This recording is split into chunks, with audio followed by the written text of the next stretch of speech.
Breaking news చూస్తున్నారు. Iran కు China రహస్యంగా మద్దతు ఇస్తుంది, అదేవిధంగా సహాయం కూడా చేస్తున్నట్టు కూడా వార్తలు చక్కర్లు కొడుతున్నాయి.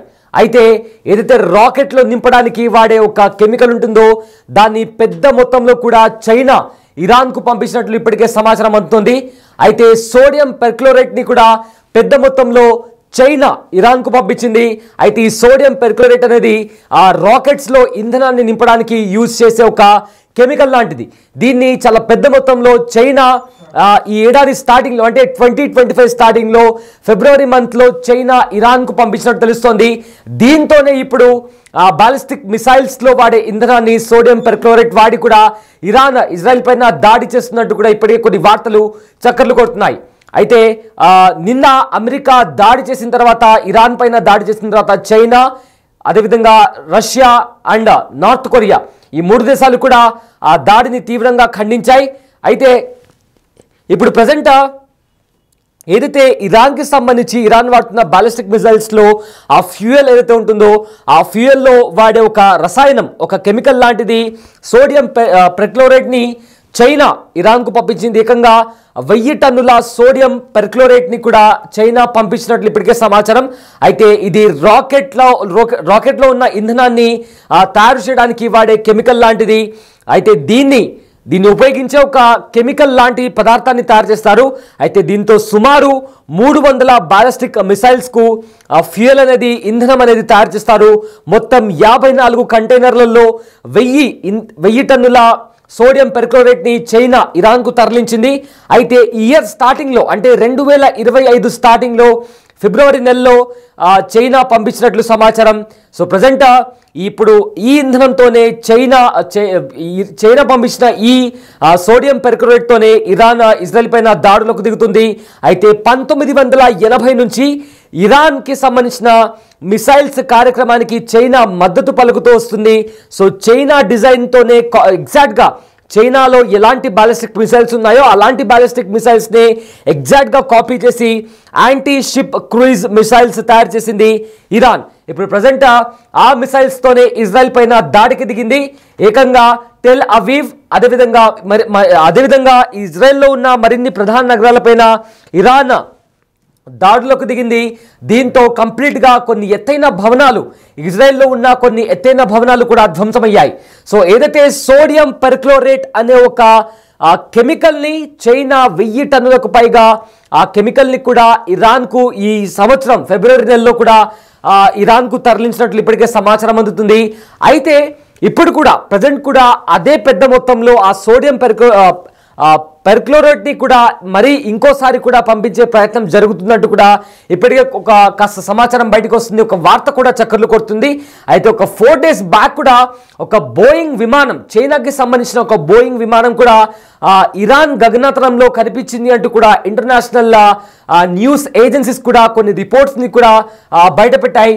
అయితే ఆ బోయింగ్ విమానంలో పెద్ద మొత్తంలో ఆయుధాలు, అదేవిధంగా ఏవైతే రాకెట్స్కి సంబంధించి, బాలిస్టిక్ మిసైల్స్కి సంబంధించి ఏవైతే ఇంధనం తయారు చేయడానికి కావాల్సిన రసాయనాలు ఉంటాయో అవి కూడా ఆ బోయింగ్ విమానాల్లో తరలించారు అనే ఒక వార్త కూడా చక్కర్లు కొట్టింది.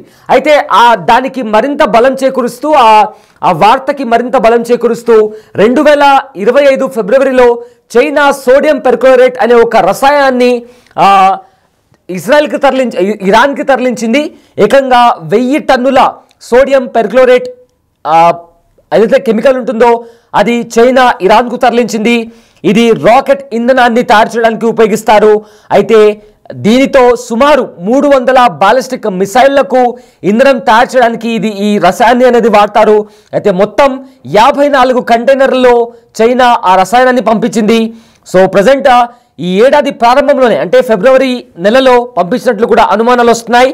అయితే ఇప్పుడు ఈ ఇంధనంతోనే ఇజ్రాయెల్ పైన దాడి చేయడానికి ఆ బాలిస్టిక్ మిసైల్స్ వాడడానికి కూడా ఈ సోడియం పెర్క్లోరేట్ని కూడా వాడుతున్నట్టు తెలుస్తోంది. అయితే 1980 నుంచి ఇరాన్ మిసైల్ తయారు చేయడానికి కూడా చైనా మద్దతు పలుకుతూ వస్తుంది. అయితే చైనా డిజైన్ని కాపీ కొట్టి సేమ్ అలాంటి బాలిస్టిక్ మిసైల్స్ని ఇరాన్ కూడా మ్యానుఫ్యాక్చర్ చేసి ప్రజెంట్ ఇజ్రాయెల్ పైన దాడికి దిగుతుంది. అటు ఇజ్రాయెల్ కూడా ఏమాత్రం తగ్గకుండా ఇటు ఇరాన్ పైన దాడి చేస్తుంది. అలా పరస్పరంగా ఒకరిపైన ఒకరు దాడులకు దిగుతున్నారు. సో దీనికి సంబంధించి కూడా శాంతి చర్చలకు సంబంధించి ఇంతవరకు కూడా ఎలాంటి ప్రస్తావన రాలేదు. సో ఫర్దర్గా ఇప్పటికే అమెరికా ఇరాన్ పైన దాడి చేసింది. ఆ దాడులను రష్యా, నార్త్ కొరియా, చైనా కూడా ఖండించాయి.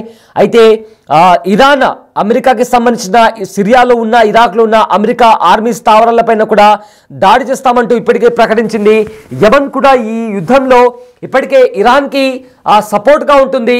సో ఫర్దర్గా ఇప్పటికే కేవలం ఇజ్రాయెల్ ఇంకా ఇరాన్ మధ్య మాత్రమే ఉన్న ఈ కాన్ఫ్లిక్ట్ కాస్త అమెరికాకి పాకింది. అండ్ ఆల్సో ఇప్పుడు ఏకంగా యమన్ కూడా ఇందులో ఇన్వాల్వ్ అయింది. And also Russia, China, north Korea ఈ 3 దేశాలు కూడా ఇరాన్ పైన జరిగిన దాడిని ఖండించాయి. సో ప్రజెంట్ ఇవన్నీ నడుస్తున్న నేపథ్యంలో చైనా రహస్యంగా ఇరాన్కు సహాయం చేస్తుంది అనే అనుమానాలు బయటకు వస్తున్నాయి. ఇంధనం రూపంలో, కెమికల్ రూపంలో, ఏవైతే రాకెట్స్ తయారు చేయడానికి, రాకెట్స్లో నింపే ఫ్యూయల్ని తయారు చేయడానికి ఏవైతే రసాయనాలు, కెమికల్స్ ఉంటాయో వాటిని పెద్ద మొత్తంలో చైనా ఇరాన్కు తరలిస్తుంది అనే ఒక అనుమానం కూడా బయటకు వస్తుంది. ఎందుకంటే ఆల్రెడీ ఓపెన్గా కూడా చైనా ఇరాన్ పైన జరిగిన దాడిని కూడా ఖండించింది. సో దీంతో ఏ రకంగా సహాయం చేస్తుంది అనే దానికి సంబంధించి కూడా ఇంకా క్లారిటీ రాలేదు. కానీ 2025 ఫిబ్రవరిలో 1000 టన్నులకు పైగా సోడియం పెర్క్లోరేట్ని కూడా చైనా పంపించినట్లు ఇప్పటికే కొన్ని అనుమానాలు బయటకు వస్తున్నాయి. అయితే 1000 టన్నులు అంటే ఏకంగా 300 బాలిస్టిక్ మిసైల్స్లో ఉండే ఇంధనాన్ని ఈ కెమికల్ యూజ్ చేసి ఆ ఫ్యూయల్ని ప్రొడ్యూస్ చేయొచ్చు. అయితే మొత్తం 54 కంటైనర్లలో చైనా ఆ కెమికల్ని కూడా పంపించినట్లు ఇప్పటికే అనుమానాలు బయటకు వస్తున్నాయి. సో ఫర్దర్గా ఏం జరగబోతుంది అంటే ప్రతిరోజు ఒక కొత్త ట్విస్ట్ అనేది బయటకు వస్తుంది. ఈ యుద్ధం ఏదైతే ఉందో, ఈ కాన్ఫ్లిక్ట్ ఏదైతే ఉందో, ఇజ్రాయెల్ ఇంకా ఇరాన్ మధ్య నెలకొన్న కాన్ఫ్లిక్ట్ ఏదైతే ఉందో అది రోజుకు ఒక కొత్త మలుపు తీసుకుంటుంది. డే 1 నుంచి, అంటే డే 1 ఇజ్రాయెల్ ఫస్ట్ ఇరాన్ పైన దాడి చేసిన తర్వాత ఇరాన్ చాలా స్పష్టంగా చెప్పింది, ఖచ్చితంగా మేము ఇజ్రాయెల్ పైన దాడి చేస్తాము, చాలా భీకర దాడులు చేస్తాము అంటూ కూడా ఇరాన్ చెప్పుకుంటూ వచ్చింది. సో చెప్పినట్లుగానే ఇరాన్ కూడా ఇజ్రాయెల్ పైన దాడి చేసింది. అలా పరస్పరంగా 2 దేశాలు ఒకరిపైన ఒకరు దాడులు చేసుకుంటూ వచ్చారు. ఆ తర్వాత సీన్లోకి అమెరికా ఎంట్రీ ఇచ్చింది. అమెరికా ఎంట్రీ ఇచ్చిన తర్వాత పీస్ టాక్స్ అనేవి ఉండవు, శాంతి చర్చలు ఉండవు. అంతకంటే ఒక కీలకమైన పరిణామం చోటు చేసుకోబోతుంది. 2 రోజుల్లో ఒక కీలకమైన పరిణామం చోటు చేసుకోబోతున్నట్టు కూడా ట్రంప్ చెప్పారు. ఆ స్టేట్మెంట్ ఇచ్చిన మరుసటి రోజు వైట్ హౌస్ అధికారిక ప్రతినిధి కెరోలిన్ కూడా మాట్లాడుతూ ఒక 2 వారాల వరకు మేము దీనికి సంబంధించి ఎలాంటిది కూడా దీన్ని ముందుకు తీసుకెళ్ళాలి అనుకోవట్లేదు. కానీ ఫస్ట్ ఒక 1 వీక్లో చర్చలు జరుపుతాం, ఇరాన్తో చర్చలు జరుపుతాం. ఆ తర్వాత కొన్ని కీలకమైన పరిణామాలు చోటు చేసుకుంటాయంటూ కూడా వైట్ హౌస్ అధికారిక ప్రతినిధి తెలిపారు. కానీ ఆ స్టేట్మెంట్ ఇచ్చిన 24 గంటల లోపలే ఇక్కడ ఇరాన్ పైన బంకర్ బాంబ్ల పైన 3 అణుస్థావరాల పైన అమెరికా ఇరాన్ పైన దాడి చేసింది. ఆ తర్వాత ఇరాన్ కూడా అమెరికాను హెచ్చరించింది, ఖచ్చితంగా ప్రతీకారం తీర్చుకుంటామంటూ కూడా అమెరికాకి ఇరాన్ వార్నింగ్ ఇచ్చింది. అయితే ఇప్పుడు ఏకంగా చైనా కూడా దీనిలో ఇన్వాల్వ్ అయి ఉంది, అంటే ఇరాన్కు మద్దతుగా నిలుస్తుంది. అంతేకాకుండా ఏవైతే రాకెట్స్లో, మిసైల్స్లో నింపడానికి వాడే కెమికల్స్, అంటే ఫ్యూయల్ తయారు చేయడానికి వాడే కెమికల్స్ ఉంటుందో ఆ కెమికల్ని కూడా చైనా సోడియం పెర్క్లోరేట్ అనే ఒక రసాయనాన్ని కూడా చైనా ఇరాన్కు పంపిస్తుంది అనే ఒక అనుమానం కూడా బయటకు వస్తుంది. సో దీంతో ఒకవేళ అదే నిజమైతే సో అమెరికా డైరెక్ట్గా అటు ఏదైనా చైనా పైన కూడా ఏదైనా ఆంక్షలు విధించే అవకాశం ఉందా, లేదా డైరెక్ట్గా వార్లో ఇన్వాల్వ్ అవుతుందా? దీంతో రష్యా ఇంకా నార్త్ కొరియా ఎలా ముందుకు వెళ్తాయనేది కూడా ఒక పెద్ద క్వశ్చన్ మార్క్లా మారింది.